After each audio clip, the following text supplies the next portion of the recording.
Hi guys, my name's Marty, and I'm the inventor of the sander sitter.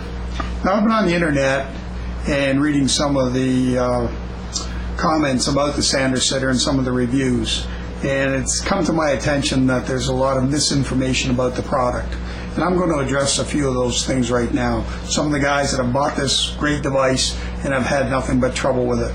So a lot of the comments are that it shakes all over, it's unstable, it doesn't work with my shop vac, and basically the worst investment they ever made. So if you have a sander sitter and you put your sander in there like that and start it, and it does stuff like that,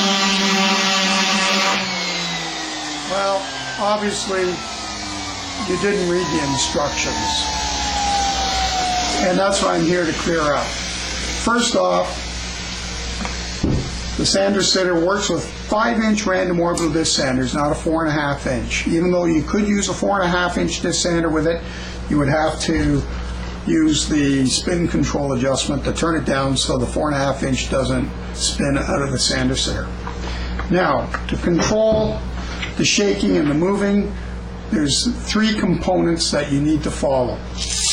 First off, when you put your new piece of sandpaper on the sander sitter, you have to center it, and you have to take the 1/8-inch overlap that you see and roll it upwards, okay? Because the sander sitter is engineered with specification that tightly handles a 5-inch paper, but it has to be rolled up because some papers are larger than 5-inch. Now, the other thing is, when the crepe rubber pad is new, it's very sticky. So what we recommend, and it's right here on your carousel, how to initiate the rubber pad, is to take a little bit of sawdust out of your sander and put it on the pad. And that allows the sander to actually slide around on that rubber pad. And that's important. It's got to slide, because if it doesn't slide, it just sticks and shakes, okay? So now it gets the sander ready to go, and we're going to bring in a piece of wood here because, you know, you should actually be sanding. It's not a toy where, hey, look at it spin. So it's meant for sanding. Now, for best results, you should have a sanding mat. This is one of those rubber mats that you can buy at the wood shows or at your local hardware store. And that's good for your wood too as well, and that also allows your sander sitter to be secure. So you put your paper on, you center it, and you do not start the sander up when it's in the sander sitter. You sand, and when it's running, you set it in the carousel like that. It's very important. The cord is your tether. If the cord doesn't go over your table like this, your sander will just wind itself up. So as you can see, we took something that shook and vibrated all over the place, and it's now working.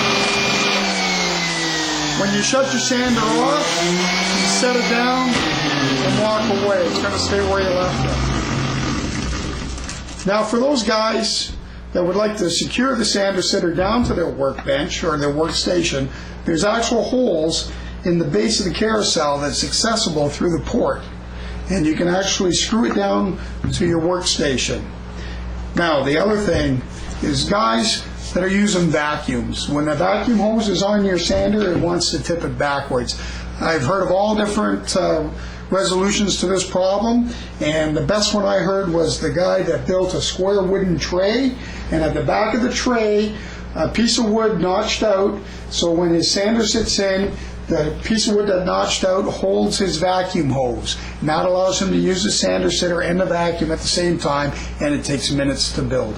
So, that should allow you to use your sander sitter. It cleans the paper and allows you to set your sander down and stop safely without taking off and falling on the floor.